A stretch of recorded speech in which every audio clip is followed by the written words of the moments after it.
Welcome to the ADNA Presents. This is Roy Samuelson. We're very happy to have Bob Bergen join us. Bob's voice has been heard in hundreds of commercials, including McDonald's, Mitsubishi, Geico, PetSmart, Publix, Albertsons. His promo resume includes Disney Channel, NBC, Fox Kids. He's the imaging branding voice for radio stations throughout the U.S. There's animated features, Tangled, Tinkerbell, Iron Giant, Cars, The Emperor's New Groove, Up, Wall-E, to name a few. And he voices Luke Skywalker for LucasArts Interactive Games. He's supplied special vocal effects for dozens of films, including Gremlins, Army of Darkness, Dunstan Checks In, Fright Night 2, Honey, I Blew Up the Kids, Santa Claus 2 and 3, and he's an Annie Award nominee for Porky Pig. I need to take a gasp. Your resume keeps going. Bob has been an active member of the Television Academy for over the past 10 years. He's served as governor of the Performers Peer Group, executive committee for 4 years, and innumerable contributions to quality and excellence in this prestigious organization.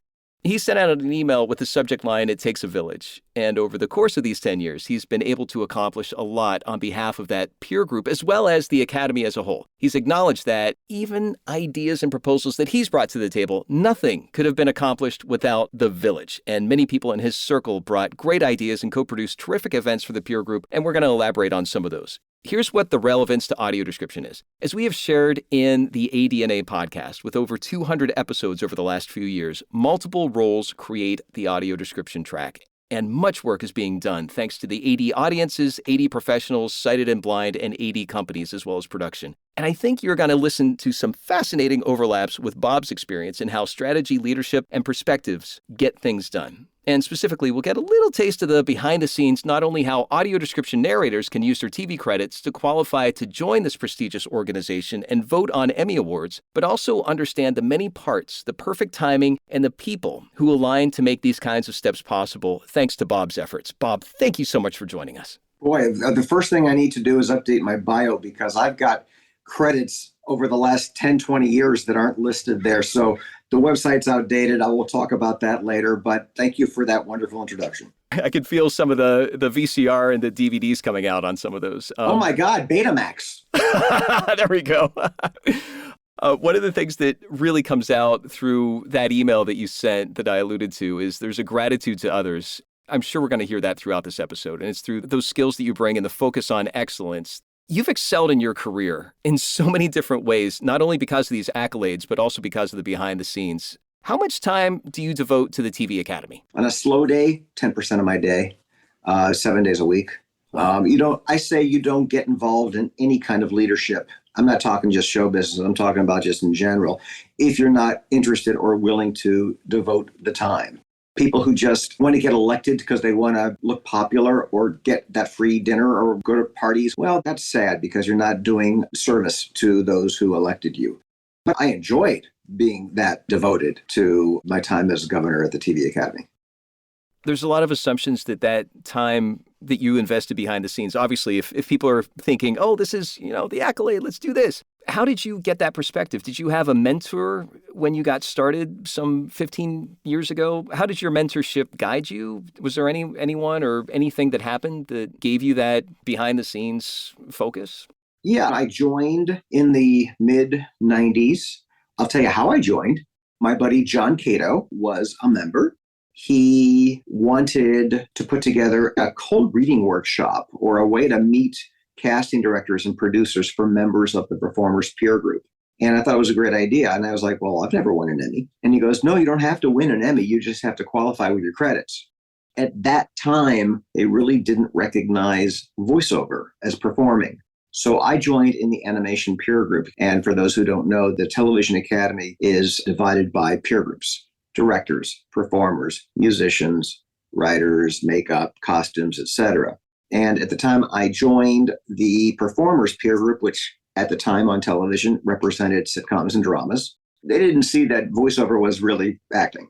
So I joined in the Animation Peer Group, who allowed animation actors in. John asked me to co-chair this committee. We shared and co-chaired this once a week gathering. We had members of all shapes and sizes and ages. We had Emmy-winning dramatic actors who were seeing sitcom directors in this group because nobody would see them as a funny person. It was awesome. We had Michael Lembeck come in. We had the producer of NYPD Blue. We had so many great people come into this. And that's how I got active at the TV Academy. It happened immediately. What I learned from that is, oh, you can make stuff happen if you're creative and interested and put yourself out there. The only thing limiting ideas and programs is your own creativity and effort. I remember vaguely that there was some talk of getting something similar to that started throughout the time that I was serving on the Performers Peer Group Executive Committee. We actually got disbanded because the argument was, well, if everybody can't participate, then nobody should participate. But, the TV Academy has grown and grown and grown and grown and grown to the point where several years ago, they implemented this lottery system. We have events throughout the year, but 20,000 members in a theater that holds under 1,000. So you might RSVP, but now they have a lottery system where it's like a first come, first serve sort of thing, which is great. And I wish we had that. Is that 20 years ago or 30? Holy cow. It's been a long time. My point is they threw out the baby with the bathwater and it kind of disappointed me, which also got me interested in pursuing further leadership at the Academy. And that you were asking about mentors and people that guided me. That would be Kathy Houston and Conrad Bachman, who were the governors of the Performers Peer Group for many, many years. Both between the two of them, the Academy and the Performers Peer Group Executive Committee and the board adjusted membership. So at first, when I was invited into the Performers Peer Group, the rule was that 50% of my credits could be from animation, voiceover, and 50% had to be from on-camera. And at the time, I still had enough on-camera credits to qualify. And then eventually, over time, 100% of a performer's credits could be from voiceover. Over time, that includes hosting and commercials, voiceover and on camera, and audio description, which is why we're here today. Nice reincorporation there. Let's talk a little bit more about the board of governors on the TV Academy. How did you end up there? By sheer accident. Kathy and Conrad had somebody in mind to run for governor when Conrad was termed out. The way it works is you can run for 2 consecutive 2-year terms, then you have to be termed out for at least a year. And he was being termed out for that year. They wanted somebody who didn't qualify to run. There are very specific qualifications to run for leadership at the Academy. And so Kathy Houston and I were having dinner one night, and she was telling me, we can't run so-and-so. And I said, what are you going to do? What do you got in mind? And she just got a little grin and pointed at me. And I'm like, me? I don't want to be governor. I'm not ready to be governor. I have no idea. No, this is not, no. And she goes, yep, you're it. Get over it. Both she and Conrad took me by the hand and guided me through this, we're going to call it a campaign, and also with the help of Brian Cranston, who was on our Performers Peer Group Executive Committee. And again, to give your listeners a little education, every peer group has a 10-member executive committee that is pretty much the liaison between the members of their peer group and the board. It's the group that gets things done. I had the endorsement of this committee. Because of that and their guidance, I got elected.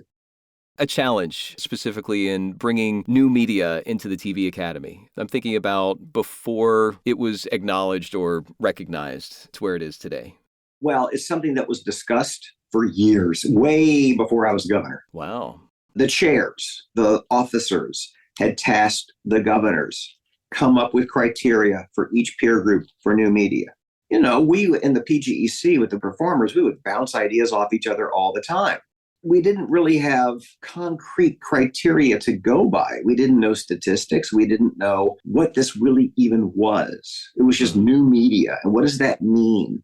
Our biggest concern was professionalism. How do you equate something so new with traditional broadcast television or even cable? And this was before the Netflix, Amazon, Hulu's of the world. It was literally YouTube. And the biggest concern from all the peer groups was you don't want kiddie videos qualifying for membership or Emmy excellence. So this happened year after year on our executive committee. We would bounce it back to the board and say, this is not our job. This is your job as the Academy. Wow. To give us criteria. You give us, these are the guidelines to each peer group, because every peer group is different.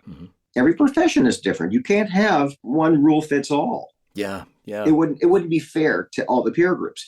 And we kept doing this back and forth and back and forth and back and forth until I was on the executive committee at the TV Academy, which is you're elected by the board, 4 members of the board, and then executives within the industry. It's kind of an additional committee member in conjunction with the board of governors with different responsibilities. But we discussed and came up with an idea, criteria, categories, something of substance, something tangible to bring to the board to get the ball rolling with the new media categories that we have today.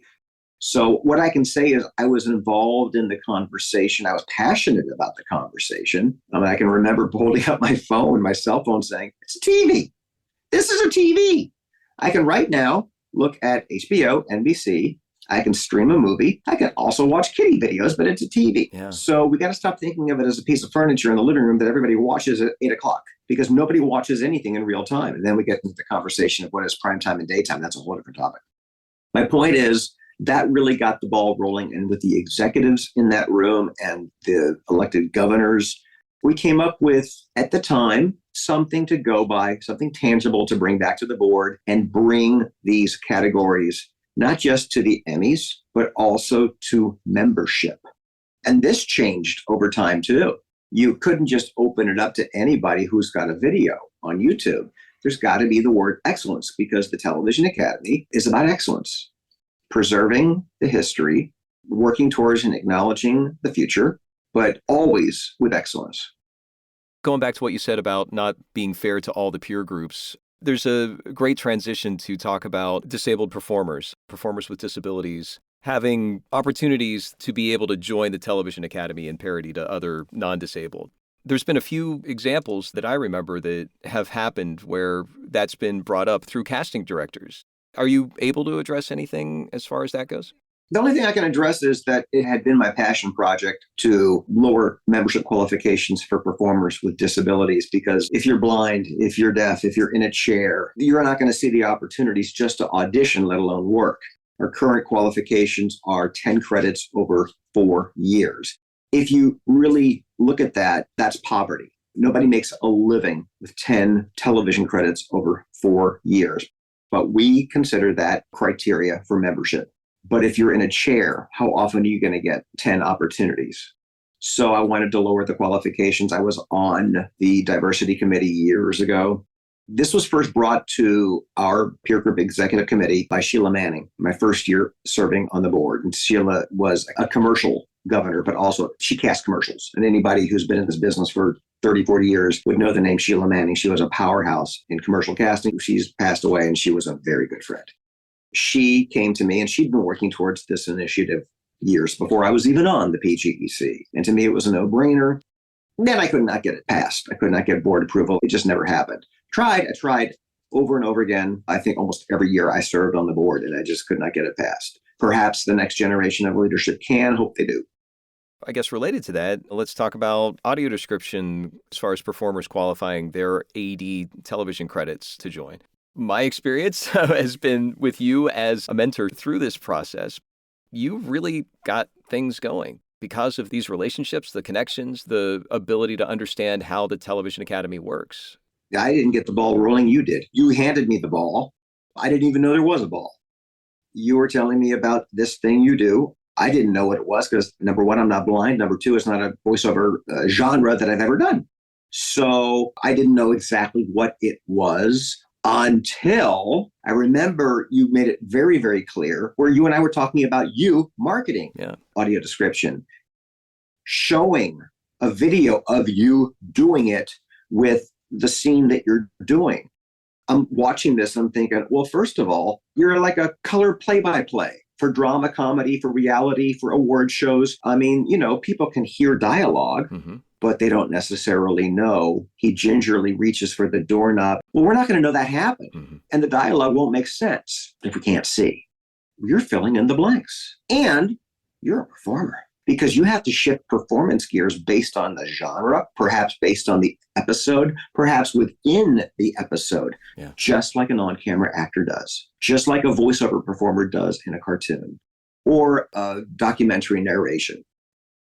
What you did was you showed me this is an area of performing in television. And we're talking about TV right now because I know it's also in film. But this is an area of performing in TV that needs to be recognized at the TV Academy as something that qualifies for membership in the Performers Peer Group. It was so great to have you recognize that nuance of the performance, knowing the context and being able to ride that. As you know, as a performer outside of audio description, that That's part of the thing. And it's so subtle. You'll remember this. It was not an easy sell in our committee. Yeah. Yeah. Because we had people who were like, well, that's not really acting. My argument was, and that's the same thing I heard about voiceover in general when I tried to join the performers peer group. We had the same argument with hosts. We could not get that passed until the producers in the reality peer group who produce and work with hosts were able to sway our committee that this is performing. It's a kind of performing, but it's performing. So going back to what you said earlier, you propose, it doesn't necessarily go the way you want. And then you've got to look in the mirror and go, okay, what did I do wrong? How can I get a better response next time? Well, you got to prove it. You got to prove why it is performing. You have to prove why these are legitimate actors, good actors. You're not going to get this work if you're not good. Because if you're just reading like this, he watches the door and then he turns the knob. I mean, my gosh, how sterile is that? I'm sure you've heard this because I hear it all the time. Everybody tells me I've got such a great voice. I want to make some money doing voiceover. What about audio description? Yeah, I'd like to make some money dancing on Broadway, but I wear a prosthesis. It's not going to happen. So no matter how much you want something, you still have to be excellent at it and have the skills. That sterile read there is emblematic sometimes, unfortunately, still. But that's part of the joy of having TV Academy acknowledge this work. It helps elevate, and it also, going back to what we had said earlier about the access to the opportunities for auditions, that this opens up more opportunities for members to join the Television Academy who may be disabled. Absolutely. And, what a lot of people don't understand about membership is, especially in our peer group, it's 10 credits over 4 years. But it can be any combination of credits. Let's say you're brand new to audio description and you've only got 1 or 2 credits. Well, those count. And then let's say you've got 3 commercials. Those count. And you've done a narration for National Geographic Channel. That counts. And you've done 3 episodes in a cartoon. That's 3 credits. That counts. Put it all together that you got your 10 credits over 4 years. Or if you have only 1 credit, and you've been pursuing professionally for 2 years, you can join as an associate. And what associate membership gets you is everything except you can't vote for the Emmys. That's the only thing an associate member can't do. But your career can keep building, your credits can keep building, and you can apply for, it's called active membership, the 10 credits over 4 years. You can apply as an active member as you earn those credits. And as you know, our careers grow and grow and grow. No matter where you are in your career, you get out of the TV Academy what you put into it. So, if all you want to do is go to some cocktail parties and for your consideration receptions, that's fine. But if you really go, I want to be a hands-on part of this industry called TV, that's available too.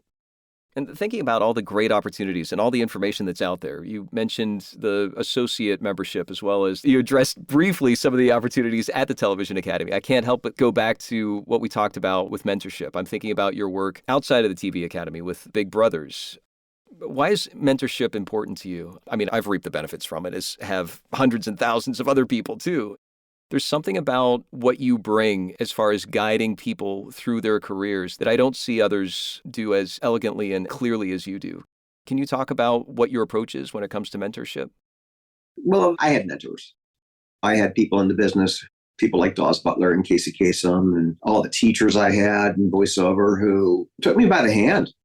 I did an all-day Saturday voiceover workout group when I was 16, 17, 18 with Don LaFontaine and Ernie Anderson and Jack Angel and Steve Schatzberg. And if you don't know these names, people Google them. They're just the rock stars of the 70s and 80s in the world of voiceover.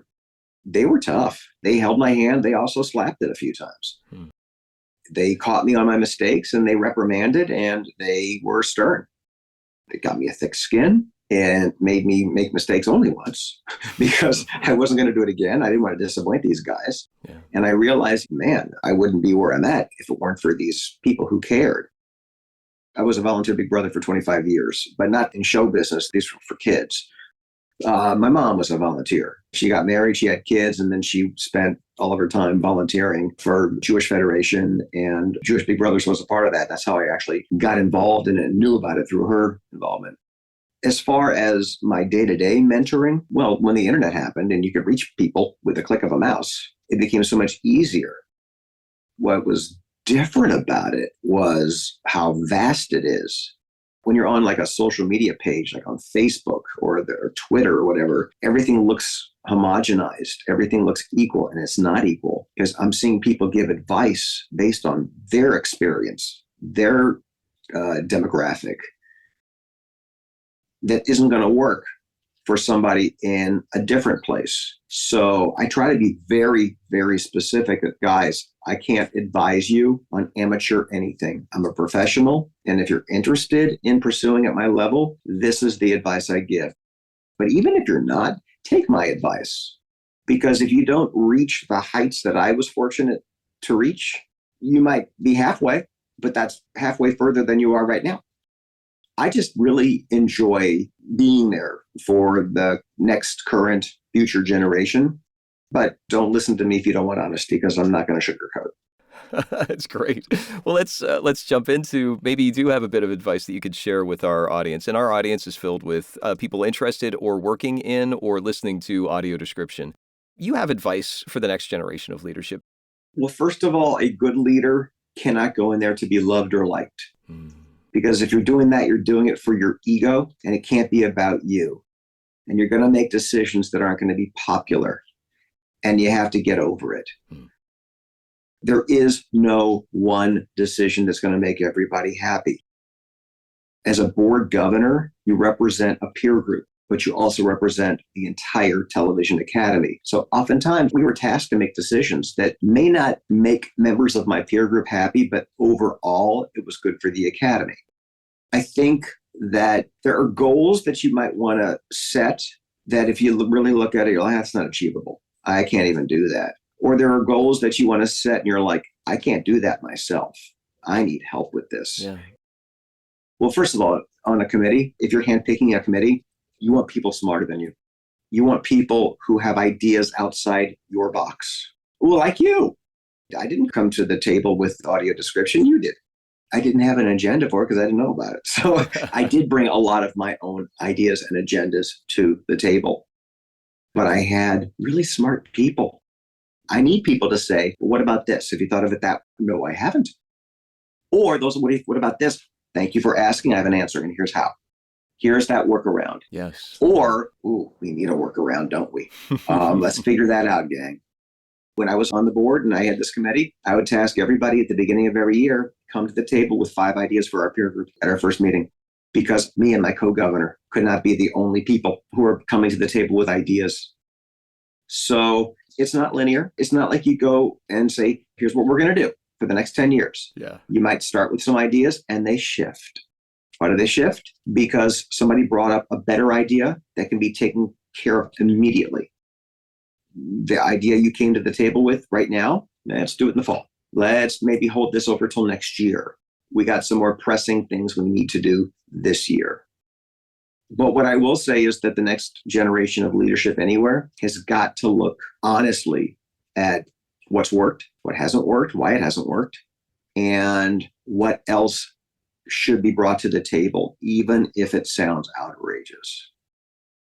You've mentioned professionalism, and I think in this context of leadership, it's really useful too. I love how you framed that, what's worked and what hasn't worked. When it comes to professionalism, may I ask what that means to you?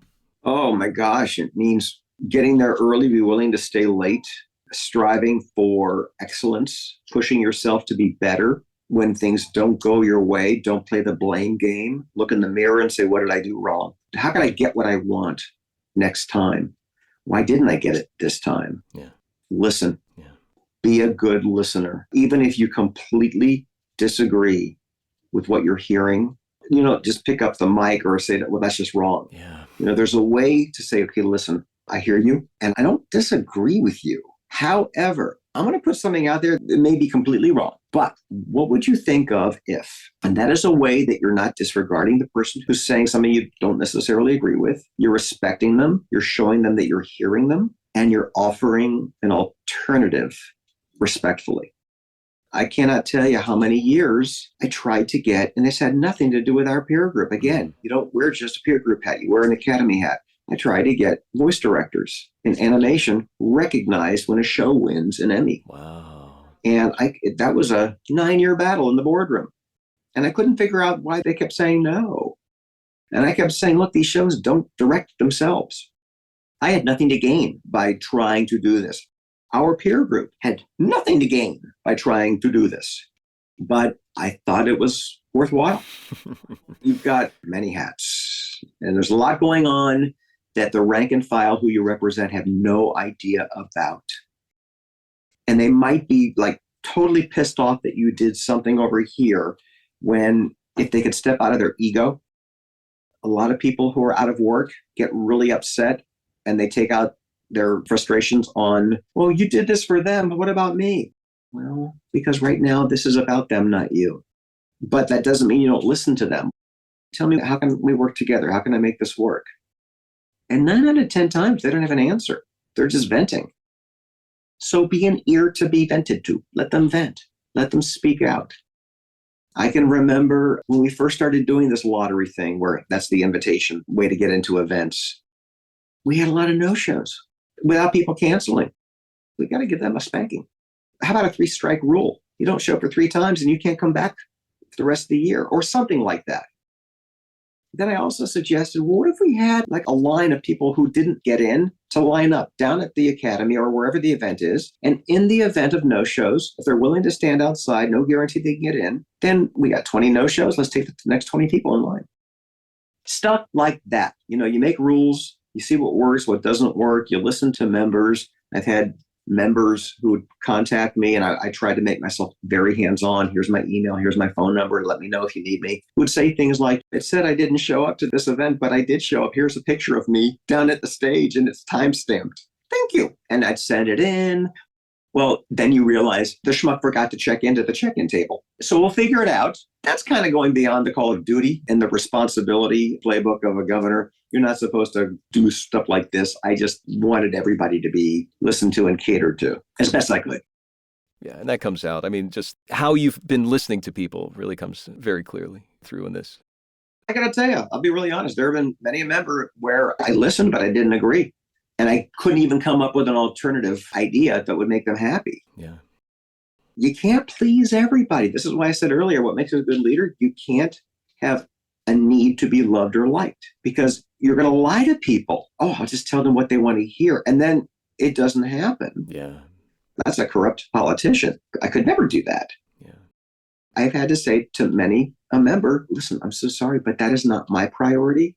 And I think it is so micro to your situation. It's not something I can bring to the table right now. Mm-hmm. I'm not saying never, but at least I'm hearing them and I'm telling them why. Yeah. And that's oftentimes does not make them happy either. How can we follow you social media or otherwise publicly? Instagram, bergen.bob. And I do a ton of video tutorials on my Instagram. I try to do one a day. Don't always get there, but there's dozens of them. Facebook, Twitter at Bob Bergen. If you Google me, you'll find me. You know, my website's there. The emails, there's like 20 emails. They all go to me. I'm accessible. I'm actually even in the phone book. And there really is still a phone book. No kidding. Yeah. I mean, I called Mel Blanc when I was a teenager, finding him in the phone book. Very good. Thanks so much for joining us, Bob. Absolutely.